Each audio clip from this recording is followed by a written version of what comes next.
Everybody, welcome to Caketastic Cakes. It's Jen, and I'm going to show you not a cake, but how to make a meal. And this is a Southwest style white chicken chili. It is delicious and creamy and spicy, and I really think you'll like it. Okay, I'm going to begin with a little disclaimer that I know this is not technically real chili, so chili enthusiasts don't come at me. This is just a very good soupy stew kind of recipe, and it follows the ideas of chili. The feeling of it. So you're going to start with an onion. Dice up your onion and put it in a pot with 3 tablespoons of melted butter. You're going to put that on the stove and just kind of heat it up for a minute or two. While you got that going on, you're going to put your seasonings all together in one little bowl or cup or whatever. You're going to put a teaspoon of chili powder. I just did a teaspoon and a half. I wanted a little spicier. You're going to add a half a teaspoon of ground cumin, dried oregano, salt, and mustard powder. You're going to add a quarter teaspoon of black pepper and a quarter teaspoon of cayenne pepper. You could do a little more, again, to taste. And then as much red pepper flakes as you want. Now measure out 3 tablespoons of all-purpose flour, and we're going to toss that into the pot in just a moment. And now if you want to add any diced jalapenos to your pot, this is a good time to do it. And I'm also going to now add some garlic. I'm going to add about a tablespoon of pre-minced garlic. If you prefer more flavor and real flavor, add, 3 to 4 cloves of garlic, again, minced up. And again, just give it a good stir around, let it cook for maybe a minute. And then we're going to add the flour that you measured out before. I'm just going to sprinkle it around. I'm going to mix it up. The flame is on like a medium heat. And I'm just going to toss it around until the flour smell kind of goes away. You're not exactly making a roux, but you want it to be a little bit thicker. Now I'm going to add 6 cups of chicken broth. If you don't have chicken broth, use beef broth. You can use vegetable, whatever you got. I'm using chicken just because that's the meat that's going to go in there anyway. And I have a 4-cup measuring cup right there. I poured about half in, and I'm using my whisk just to break up the flour, break up the onions and garlic. I'm going to add the rest of my 4 cups there. I need 2 more to make 6, so I'm going to measure it out. I'm going to pour it in, gonna mix it up, and then I'm ready to move on. And at this point, you're going to add 1/3 of a cup of some kind of dairy. You could use half and half. You could use milk. I think I was using actually coconut milk in this to try to make it a little healthier. But whatever you use, just 1/3 of a cup. Now, I've got 2 cans of cannellini beans. They're white beans. I'm going to add one to the pot straight up. I am going to strain them. Any cans that I'm opening, I am straining. I'm not rinsing the beans though. So the 1 can is going to go right into the pot, just like that. The other one I'm going to put into a blender and I'm going to blend it down until it's smooth and creamy. You might need to add a little bit of some extra chicken stock or some juice from your pot or something like that in order to make it nice and creamy. And this part is an option too. I preferred it a little thicker because this is just really more thickening, more of a thickening agent. It does add, of course, more flavor to it because you are grinding it up and putting it everywhere. But I don't know, I liked it. So yeah, that's what I did. Ground it up, mixed it in, and look at that. It's already very nice looking, I think. Might not be a great color for some people, but I think it's a nice looking soup so far. Soup, chili, stew, whatever.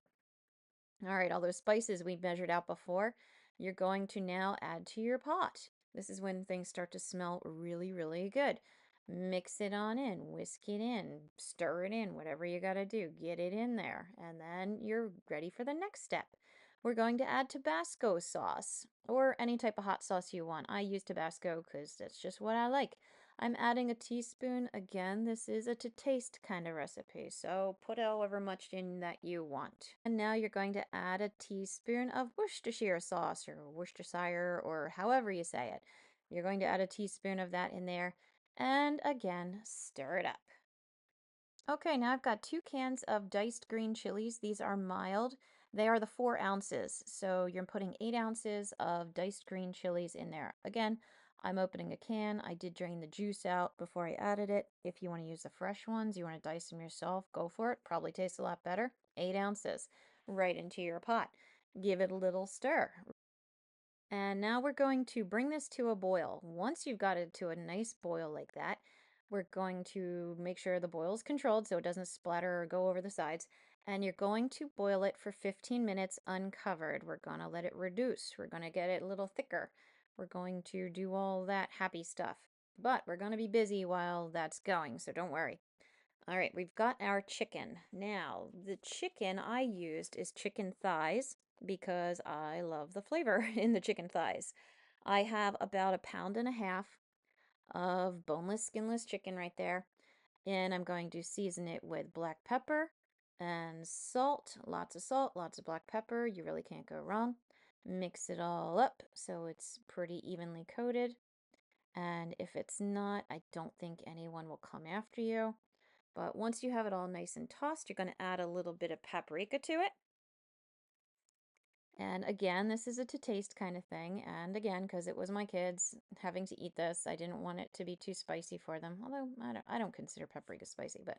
All right, so our pot had been boiling for 15 minutes, and when it's done, reduce it down to a simmer, a light simmer, and we're going to add the chicken to it. The chicken's going right on in there, doesn't have to be in small pieces or anything. And we're going to let this gently simmer with the chicken for 15 to 20 minutes. So we're going to let it cook in the pot. And make sure you're giving a little stir here and there throughout because the beans are going to settle to the bottom. You don't want them scorched onto the bottom or anything like that. And keep it at a low simmer because we don't want to overcook the chicken. We just want to cook it nice and gently so it stays tender. When your 15 or 20 minutes or so are up, you get the pleasure of digging through the pot to try to find all the chicken you just dropped in there. And that's why big pieces are probably a lot easier than like bits of chicken thighs. But anyway, take them out and shred it. Once you've got your chicken all shredded up, nice and small, put it back into the pot. All right, now we're going to keep our flame on a low setting. So you want it on a low heat. Keep it stirring. That chicken is beautiful. The chili, it's looking so nice so far. And we are going to add in one brick, 8 ounces of cream cheese. This should be softened to room temperature first. I have used, I don't even know how to say it. It starts with an N. It's like cream cheese, but it's not. I've used that. It works just fine. You're going to have to stir it hard to break it up. So, really get in there with your spoon. I'm pressing it against the wall of the pot to try to break it up. You can see it'll form chunks that'll float around like that, and you're going to feel like, oh no, it's not melting. Even there, you can still see some chunks. They'll go away. Just give it time. Going to add 1 can of corn that is drained. You can also use a frozen corn or fresh corn if you're fortunate enough to have it. I've got 1 can of Great Northern beans that I drained. I did not rinse them though. Putting those right in. So now we've got 3 cans of beans, 2 different kinds. And you give it all a stir. Just keep it on a low heat until you're ready to eat it. You could even do this in a crock pot if you want. And you're done. I'm topping it with some candied jalapenos. I will include a link to the recipe there for the candied jalapenos. Worth it. But that's it. So there it is. There's my Southwest style white chicken chili recipe. So I hope you found this video helpful. Please like and subscribe because it helps me out as well.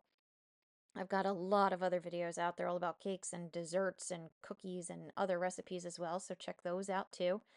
And as always, thanks for watching Caketastic Cakes.